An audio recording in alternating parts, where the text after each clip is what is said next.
আজকে আবার নতুন একটা ভিডিও নিয়ে চলে আসলাম। আজকে দেখাবো সুজুকি ম্যাক্স 100-এর কীভাবে চেন স্প্রকেট লাগানোর ভিডিওটাই আজকে আপনাদেরকে দেখানো হবে। প্রথমে ফার্স্টে চাকাটা খুলে নিতে হবে, চাকাটা খোলার পরে গিয়ে চেন স্প্রকেটটা বার করতে হবে। বার করে চেন স্প্রকেটটা দেখতে হবে কি কন্ডিশন। দেখতেই পাচ্ছেন যে কি কন্ডিশনে আছে চেন স্প্রকেটটা, কারণ এরা চলার মতন কোনো পরিস্থিতি নেই। চেন স্প্রকেটের নাটগুলো খুলে নিতে হবে ফার্স্টে।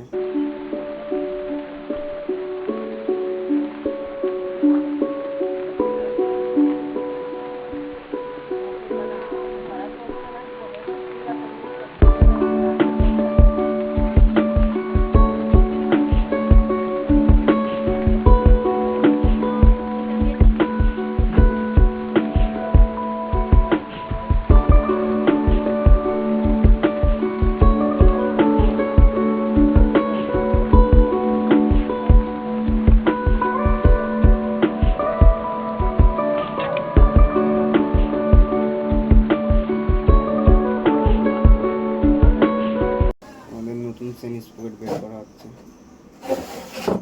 এটি শুধু সুজুকি ম্যাক্স 100-এই লাগবে, অন্য কোনো গাড়িতে লাগবে না। শুধু সুজুকি ম্যাক্স 100-এরই স্প্রকেট সেটিং করা হচ্ছে। কীভাবে সেটিং করে সেটাও দেখে নিন। সেটিং করা হয়ে গেছে, এখন নাট লাগাতে হবে। নাটগুলো টাইট করলে আমাদের পিছনের চাকার কাজ কমপ্লিট হয়ে যায়।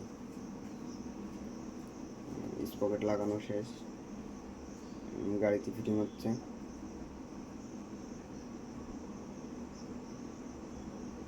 নাটটা টাইট আগেই ফুল টাইট দিতে হবে না, আগে হালকা টাইট করে নিতে হবে। পরে যখন চাকা লাগানো হবে তারপরে গিয়ে অ্যাডজাস্ট করতে হবে।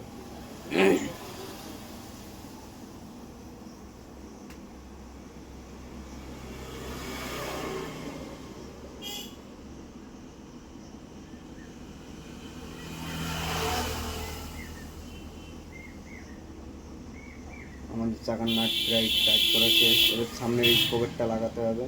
স্প্রকেটের নাটটা আগে খুলে নিতে হবে, খুলে নিয়ে পুরোনো স্প্রকেট খুলে ফেলতে হবে। খোলার পরে গিয়ে নতুন একটা স্প্রকেট লাগাতে হবে। সেটা দেখতেই পাচ্ছেন যে স্প্রকেটের অবস্থাটা কী হয়ে গেছে। চেঞ্জ না করলে তো হবেই না, এটা চলবেই না গাড়ি। লকটা কিন্তু মাস্ট আগে দিতে হবে, লক না দিলে কিন্তু চেন স্প্রকেটের নাটটা খুলে যাবে। নতুন চেন স্প্রকেট লাগানো প্রায়, শুধু নাটটা টাইট করলে চেন স্প্রকেটের নাট টাইট হয়ে যাবে। নাটটা টাইট করে নেবেন আগে। নাট টাইট না করলে কিন্তু পরবর্তীতে নাটটা খুলে গেলে কিন্তু একটা অ্যাক্সিডেন্ট হতে পারে। ঠিক আছে, আপনাদের কারো যদি মেশিন না থাকে তাহলে হাতে করবেন, অসুবিধা নেই, কোনো ব্যাপারই না। কারণ আমিও আগে হাতেই কাজ করতাম, এখন হয়তো মেশিন কিনে নিয়েছি বলে মেশিনে কাজ করি। পুরোনো চেনটা খুলে নিতে হবে, খোলার পরে গিয়ে নতুন মালটা লাগিয়ে দিতে হবে। দেখেন সবই দেখতে পাবেন, অসুবিধা নেই।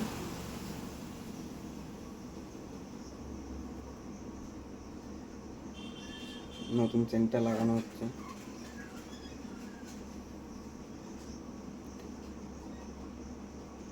লক লাগানো হয়ে গেছে। মাস্টের লক কিন্তু আগে লাগাবেন।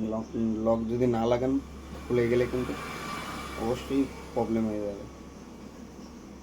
চাকাটা লাগানো হচ্ছে, চাকাটা লাগানো দেখে নিন কীভাবে লাগাই। চাকাটা লাগাচ্ছে আমার বড় মিস্ত্রি। মিস্ত্রিটা খুব ভালো কাজ জানে, তো মিস্ত্রিটাকে দিয়েই লাগাতে হবে।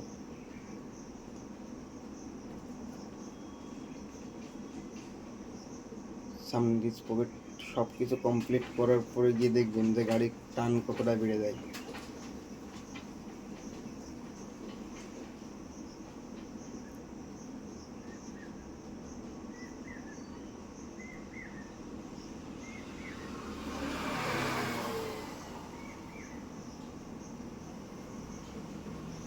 মানে অবশ্যই চেন পকেট লাগানোর পরে গিয়ে চেনটা কিন্তু অ্যাডজাস্ট করে নিতে হবে, নাহলে কিন্তু ঘন ঘন চেন পড়ে যাবে।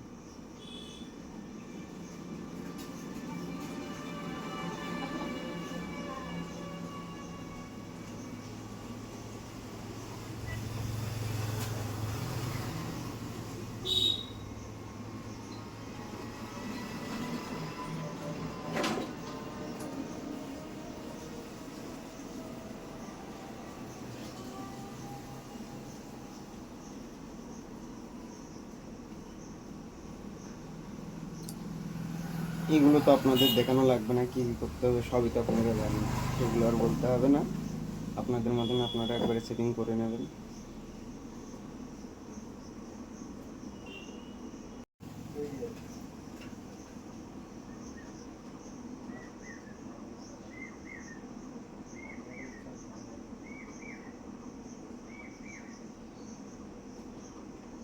গাড়ি সেটিং করার পরে কিন্তু অবশ্যই আপনারা একটু টাইল দিয়ে নেবেন, না হলে অনেক সময় দেখা যাচ্ছে যে যদি কোনো প্রবলেম থাকে সেইগুলো বোঝা যায় না কাস্টমারের হাতে গেলে, তখন প্রবলেমটা ধরা দেয় আর কি। অবশ্যই কিন্তু আপনারা চালিয়ে আগে চেক করে তারপরে কাস্টমারের হাতে দেবেন, ঠিক আছে? মানে আমি যেটা করেছি সেরকমভাবে আর কি, টাইল দিয়ে চেক করে নিয়ে তারপরে কাস্টমারের হাতে দেবেন। হ্যাঁ,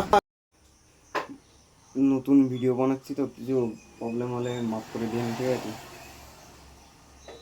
এটা হচ্ছে ঘোষেদের গাড়ি, এই জন্যই এত প্রবলেমটা হয় আর কি। দেখেন, এরপরে এখন হচ্ছে সার্ভিস করা হবে। সার্ভিসটা পরে দেখাবো, এখন দেখাবো না। সার্ভিসটা কিভাবে করে সেটা শর্ট ভিডিওর মাধ্যমে দেখিয়ে দেবো, আপনাদের অসুবিধা নেই। আপনারা দেখতে পাবেন কিভাবে কি করা হয়, ঠিক আছে? থ্যাংক ইউ, ধন্যবাদ।